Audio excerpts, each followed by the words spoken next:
Hey everyone, we're TowawayCouple. I'm Tom, the driver. And I'm Bunny, the paperwork girl, or not the paid attention to paperwork girl. She's not doing too good on that. So, we just went to Canada, and a lot of people messaged us and said, hey, tell us how the Canada run went because we've never been. Neither have we. Nope, first time. So, And first time. We go all over the place anyways, so we have our passports, but the first time trying to go through a border commercially. Exactly. So, when we were going across the border, everyone told us that the fuel in Canada is way more expensive. So, we ended up filling up in Dexter, Michigan. We're going to go through the Detroit border because somebody didn't read the BOL or the Canada paperwork. Yeah, you're not doing good on the paperwork. No. So, we were supposed to go through... We were supposed to go through the Blue Water Bridge. And we went through over the Patriot Bridge. Okay. So we were supposed to go through Lake Huron, Michigan. Right. And we went through the Detroit side. Yes. And we didn't really want to go through the Detroit side because we honestly didn't know how much traffic or anything. Yeah. So we got it really early. We actually stayed in Dexter and then left from Dexter and went in from there. Because we heard all the horror stories that it could take hours. And they might want to search you each time you go through. Right. So we go up there. I think I paid $2.68 a gallon in Dexter, and I'm thinking, okay, I got a good deal. And as soon as we get to the border, you go into this area, and they got a fueling station at $2.52 a gallon. Yeah. Your duty-free stores, and I didn't know they had duty-free gas. Yep, so therefore I should have filled up there and saved, 15 cents a gallon, 12 cents a gallon or something. So didn't know, live and learn. So we go through that, we go up and over the bridge to the border, and I'm watching, because we didn't know how to cross this border. We travel all over the world, and this is the first time we've been to Canada. So we come up, and they got all these little arms to let you through one at a time. So I picked the empty lane. Yep. I'm watching the other guys go through, so I'm like, I'm going to pick the empty lane. I go up there, Bunny's behind me, and I'm sitting there for like 5 minutes. He must have been sitting there watching me because I decided I'm going to go to the other lane because they're just buzzing through. So I start reversing, and just then my arm goes up. So I'm like, all right, here we go. So I pull into the arm, and I watch it close behind me, and I'm looking over. The booth is kind of like a double-decker. There's a bottom booth and a top booth. Right. And I didn't know what the top booth was because you couldn't see inside at all. Literally, no windows, nothing. It looked like bulletproof metal. Yeah, it wasn't even glass. No. So I'm looking through a window at an empty chair with a computer screen. You could see it's on, but there's nobody in sight. So I'm sitting there for about 5 minutes wondering, what do I do? Because in Mexico, you go through an arm, the arm lifts. As you go through, the arm goes down, and it takes a bunch of pictures of your car, and then the other side either lifts or doesn't lift, but there's nobody around. Right, but they'll let anybody into Mexico. They'll let anyone into Mexico. Not so much into Canada. Right, I thought we were letting everyone in, so I thought Canada got the message. Open borders, right? So I sit there for about 5 minutes, and all of a sudden I'm like, screw it, I'm going. So I start pulling forward. Next thing you know, I got all my windows up. I'm deaf, mind you. And I hear, stop! I stopped, I rolled out my window, and I went, what? He goes, where are you going? So I'm going into Canada. And he goes, you think you should check in before you go into some other country? And I'm like, nobody acknowledged me. I sat there for 5 minutes. He goes, back up. So I back up and everything, and it could have gone bad at that point. It could have gone really bad. And I back up, and I'm backing up to the little window, and next thing you know, in front of me on the upper window, upper metal screen, it opens. I'm like, shit. So I drive forward, and I said, hey, first time in Mexico, we're learning. Canada. Well, I said Mexico earlier. Probably why you didn't know where we were. We didn't know where we were. So I'm like, I told him that, and he goes, you got any firearms or alcohol? And I said, no. And he goes, all right. Does some stuff. I give him my passport, my bill of lading, and all the paperwork that Indiana gave me. Just handed him over the whole thing. And he signs it all, stamps it, hands it back. And I said, hey, my wife's behind me in the motorhome. Do you mind if I pull up here and wait for it? He goes, I don't care what you do. All right. So I pull up about 50 feet and I park. I'm just sitting there. Well, no, the internet wasn't working. Right. Not on my phone. And I didn't have it on roaming. I think at that point, anyways, there was a shift change. Because all of a sudden you've seen people coming out with their little ice boxes. Well, I didn't see any of that. All I know is I was sitting there for about 15 minutes. Bunny's still behind the arm. She hasn't even pulled through yet. And I'm like, are you kidding me? Is he going to be a jerk? I could sit here for an hour and he's not going to lift the arm because I haven't left the area. Maybe it's a secure area. His I don't care what you do doesn't represent get out of the area. I don't care if you wait for her, just wait for her up there. So I see a McDonald's and I'm like, you know what? I'll go to the McDonald's and wait for her. And I called Bunny. I was able to call you. You're not supposed to use your phone there. And I said, hey, I don't think he's going to let you in until I pull forward or something. So I'll just meet you up here at the McDonald's. And she goes, okay. The second I put it in drive and I start pulling forward, I see her arm go. I should have stopped. But I said, you know what? I'm not going to play the game. No. We don't want to. We just want to get in through there. So I pulled up and I forward and I was sitting at McDonald's for what seemed like about 20 minutes. It was a long time. Well, the first thing now is Canada is on super lockdown. Oh yeah, I went up COVID. without a mask and the first question is, do you own a mask? And I'm like, well, yes I do. Oh, it was right here. I'm like, well, yes I do. And he goes, you need to be wearing it. I'm like, okay. Well, when I got up there, I couldn't find my mask. And I'm like, crap. And it says big letters, must be wearing mask. I'm like, crap, I can't find it. I didn't even see that. So I knew I had some in another bag, and I'm ripping through the other bag, and I can't find the damn mask, right? So then I look down, and it's right on my feet at the driver's side. So I go and I put the mask on, I give him my paperwork, and he's going through everything. He goes through my passport. And of course, first thing he asks is, are you bringing in any weapons? No. No. Not bringing any weapons. Weapons are what? Fruit or illegal drugs. And alcohol. And alcohol. So, no. Everything's He going only smooth. asked me about alcohol and guns. He didn't ask me about fruits or nothing else. So everything's going smoothly, and then he goes, you're coming through the wrong bridge. I'm like, what do you mean? He goes, your paperwork says that you need to go through the Blue Water Bridge. And I'm like, okay. I said, honestly, I didn't look at the paperwork. I just assumed that they Look where the nearest border crossing was. And he goes, well, how'd you get here? I go, I followed my navigation system. Right. And he's like, but this says this. And I'm like, but I'm here now. He goes, you're supposed to go over the Blue Water Bridge. This is the Patriot Bridge, I think. Whatever. And I I'm don't like, know. I just followed the navigation. I'm sorry. He goes, does his paperwork say the same thing? I'm like, I don't know what his paperwork says. I didn't look at either one of ours. Mine said the same thing. He goes, he didn't even look at mine. He didn't. He goes, okay. He goes, I'll fix this for you.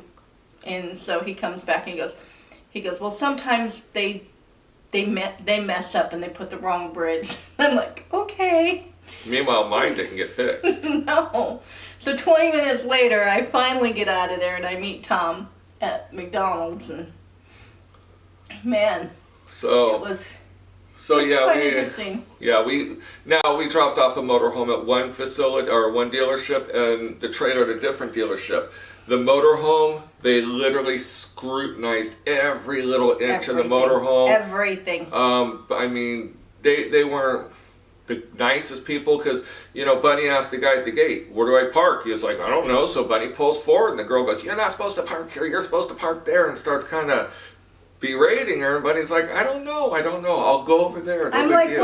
I asked the kid, he looked like he was probably 17 or 18. Yeah, he was just opening the gate and closing the gate. Because you cannot go into a facility in Canada right now because of COVID. Right. So you sit outside and wait for them to come, and hopefully they come. Hopefully they know you're there. Yeah. So We'll tell you I'm like, I asked him, I'm like, where do I go with the motorized? I don't know. I think you go over there. I'm like, but I see motorhomes over here.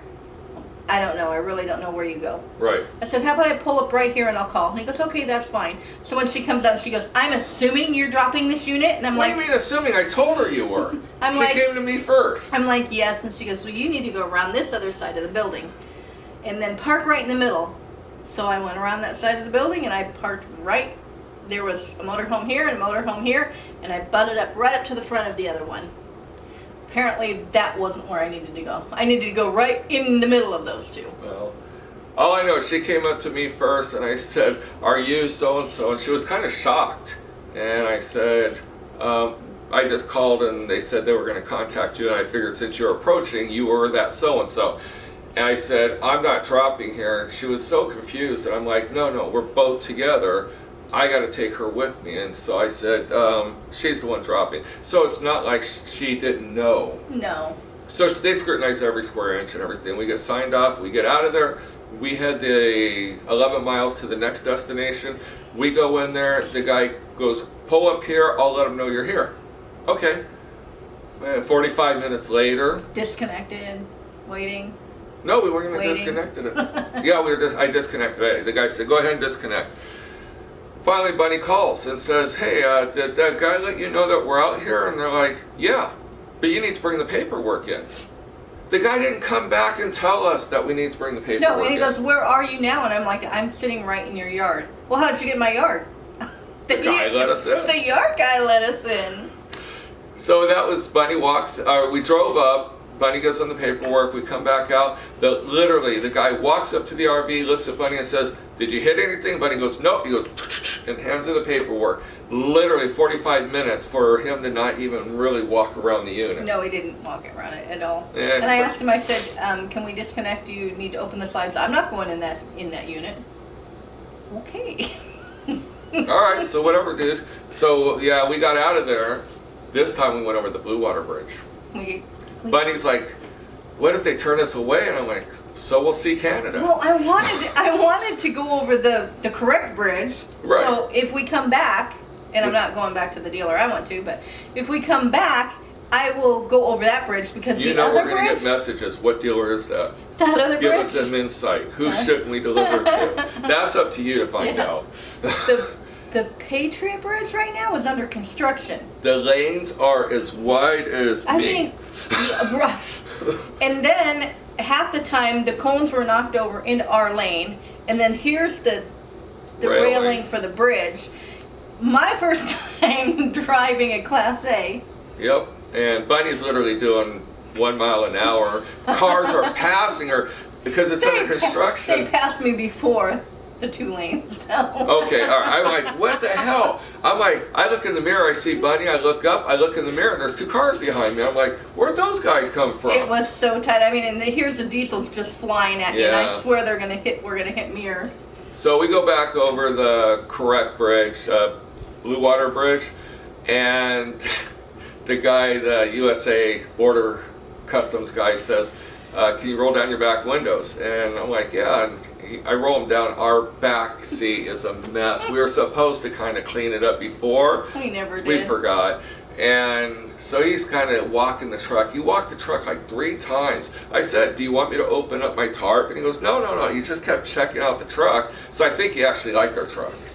And next thing you know, we're talking about guns. We're talking about alcohol. We're talking about all kinds of stuff. And I asked him, I said, are we legally allowed to bring alcohol? Because half the people on Facebook say, your commercial vehicle, you're not allowed to have it. And the other half are like, don't tell them anything. I want to ask. And he goes, you guys can each bring back 2 liters. And he goes, as long as your company doesn't have a policy. And he goes, and again, that's a policy. Whatever you guys do, we don't give a... He said words. He said unless you're a government... Unless it says United States Yes. of America on this car. He goes, I don't care what you As do. long as you're within. He goes, we just don't want you bringing back stuff to resell. Yeah. So he was actually really, really cool. Now I was told from our dispatcher too that if you go through the bigger crossings like that one in Detroit and the one that we were supposed to go through that we didn't, that we came out of, is actually the Sarnia crossing. They said that those are bigger. They're 24 hours. So more than likely, you're not going to have issues getting across on those sides. They said if you go to the smaller ones where they're only on Monday through Friday, 8 to 5 or however, Right. he says those are the ones that typically running.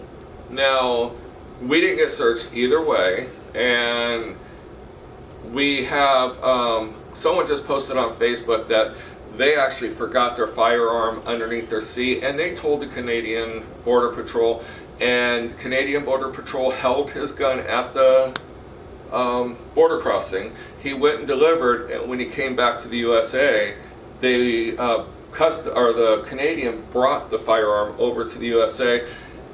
He said the USA didn't really like it, but I heard that they actually will hold your firearms at the border.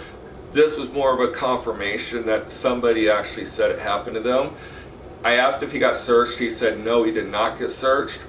And then I was talking to a friend of mine last night, and he just personal. He has a CDL. He has one of the big motorhomes, but he was just on a personal around the country trip, and they went into Canada, and he said they searched him high and low. So can you get searched? Absolutely. We just got lucky on this run. Right. We do plan Sorry about on, the hum. We forgot to turn the heater off. We do plan on It's making hot. more runs through Canada this summer. So if we have any issues, definitely we will let you know. But for a first run, it actually went very smoothly. Right. So Canadians don't like you to run through their border crossing without No. checking in. And remember, we stopped and got Dairy Queen. 'Cause Oh, as yeah. you can tell, we like ice cream. Now we know how they afford free health care. $9. $9 for two small ice creams. small ice creams. Dipped cones, nothing spectacular. $3 here, $5 there. And they don't do a money Exchange. So she got a So- Canadian dollar. So yeah, I literally ended up after Paying getting my $10. Canadian dollar back, $10. So they do tell you. We have friends that live in Canada, and they said if you're gonna make runs frequently, definitely exchange your money. Right. That way you're not getting. You're not getting gypped. Yeah. Now, I was so excited. I see a Harley store, and all of a sudden I'm crossing 3 lanes. Buddy's like, did we miss an off-ramp? Nope. Harley Davidson. Go in there, it's closed. But it's 8:30 in the morning. So I'm like, well, maybe it's just too early. So we go up and we drop, and as we're coming back, we see another Harley. No one's there. And I'm like, 2 Harleys closed. COVID. Everything is shut down. So I didn't get my poker chips or my shot glass.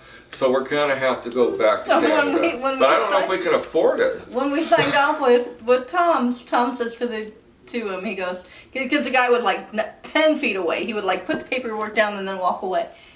And Tom says, How do you sell motorhomes when... yeah. He goes, so how tight is it here? He goes, with yours. He goes, no, you need to be home. Everybody needs to be home. But yet he's at work. Tom's like, how do you sell motorhomes? I can't tell you that. How do we deliver it if we stay home? You just need to stay home, he said. I'm like, oh my God. We have a male Karen. Yeah, so it was quite interesting there. All right, so anyway, we said we'd tell our story about the Canadian crossing. It was a breeze. They take their time. Just when you pull through, just sit there. You're on their time, not your time. When you cross a border, you're in a gray zone. This is from us traveling all over the world. We work for a travel agency. Mm-hmm. So all we know is you don't piss in their Cheerios. Nope. Don't piss them off. Don't get sarcastic. Don't just go through with your head down. Be just polite. Yes, sir. Yes, ma'am. Yeah. Just don't be a douche. Right. And you'll get through a lot faster. Because I'll tell you what, until your wheels hit the other side that says, welcome to America, you're not in America. No. Mm-mm. You're in that gray government zone. People don't realize this. They think they could treat Border Patrol like they do their local PD. And we don't agree with that either. But we're saying if you treat the Border Patrol like they're idiots, they could sit you in a chair for hours and not even talk to you. They could just say, sit there. They could search you. They have a full legal right to search you whenever they want, however they want. They can literally make your life a living hell. Plus, they could put your name on a list, and then every time you come through, every officer knows how you treated their buddies. Right. And that's going both ways. Yes. So in and out of the US. don't piss in their Cheerios. Be No. nice, be polite, be a little humorous, but don't be condescending. Right. Don't be a little smart ass. All right, so we're gonna go get some dinner. Until next time, Well, we'll tell you some more stuff. We'll see you down the road. We'll see you down the road.